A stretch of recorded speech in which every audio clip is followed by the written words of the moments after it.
Hello everyone, what is up? My name is Emily. Welcome to Emily Reads Books. If you are new here, welcome. If you are returning, thank you so much for coming back. Today, I'm going to be doing yet another tag video. These are my favorite videos of all time, and this is going to be the coffee book tag. So two of my most favorite things, coffee and books. Incredible.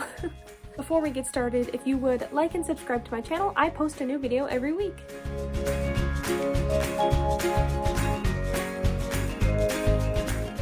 Okay, so this is kind of hard to answer because I feel like I am a fan of this series, but I have to say The Lord of the Rings by Tolkien. And I say this because even though I have read the books and consider myself a big fan of this series, it is hard to get through for a lot of people, myself included.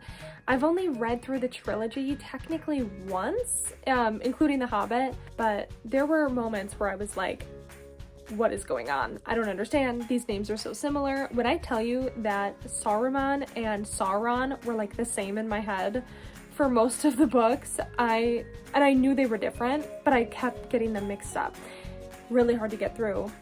If you have trouble with this series, I empathize with you completely. So, but try. I still think they're really great, and they are the foundation of the fantasy genre.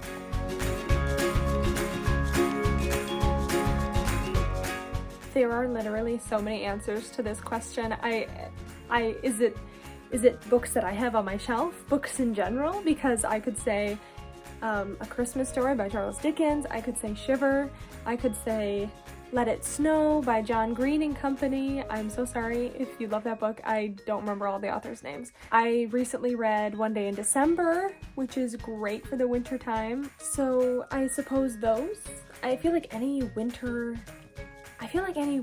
or Christmas themed book gets more popular. I've said this like a million times, but probably Ella Enchanted.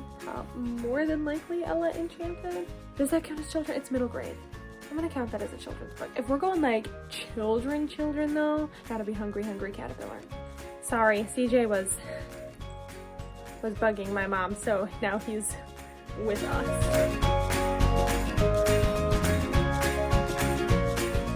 The edge of my seat, you say? Well, that's a really good question.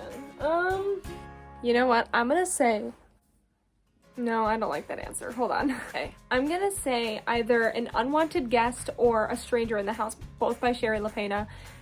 Her thrillers, for some reason, really get to me, and I think it's because they're so short, and there's always a big twist that I never expect, and she has a way to keep things really interesting for me. So I really loved her stuff. I also think, if I'm remembering correctly, A Sudden Light by Garth.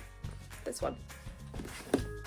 A Sudden Light by Garth Stein. Now I have very vivid memories of that book being really exciting to me for whatever reason. But it's also been like 3.5 years and I really can't remember why. So I'm gonna just go with that one for now. And I would also say that the Hunger Games trilogy and the Legend trilogy are right up there too. So these are the most popular books that I've been seeing right now. These are not necessarily bad books or anything like that. These are just the ones I see everywhere.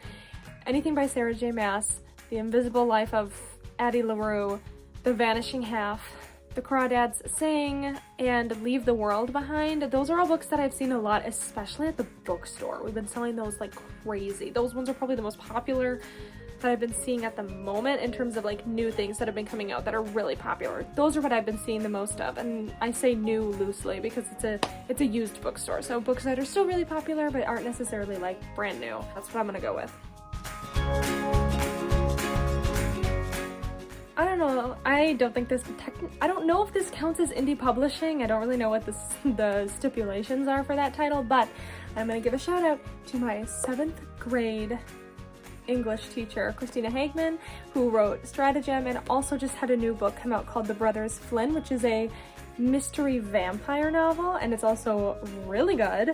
Definitely check her out if you're looking for someone who is new and upcoming and has some really awesome mystery fantasy thrillers. She's incredible. You can find her stuff on Amazon. I mean, I might be a little bit biased because she was my favorite teacher in 7th grade, but she's amazing and you should definitely check it out.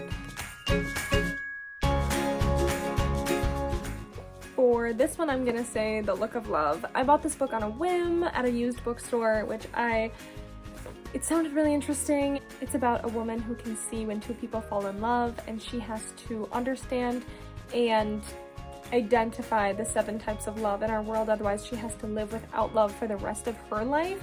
I don't know if that made any sense. It makes sense in the book, but I was excited to read this because the concept sounded really interesting to me, but it just kind of fell flat for me. I was just hoping for a little bit more. The Legend series by Marie Lu, hands down. I'm not even gonna say any more on that, just that's it. And there's a 4th book that came out, you guys. What? I'm just waiting for a used copy to come into the store so I can buy it. And that is it. Thank you so much for watching. Thank you all so much for being here. I hope you and your families are safe and well, and I hope you have a most happy new year. And I wish you all the best for your 2021.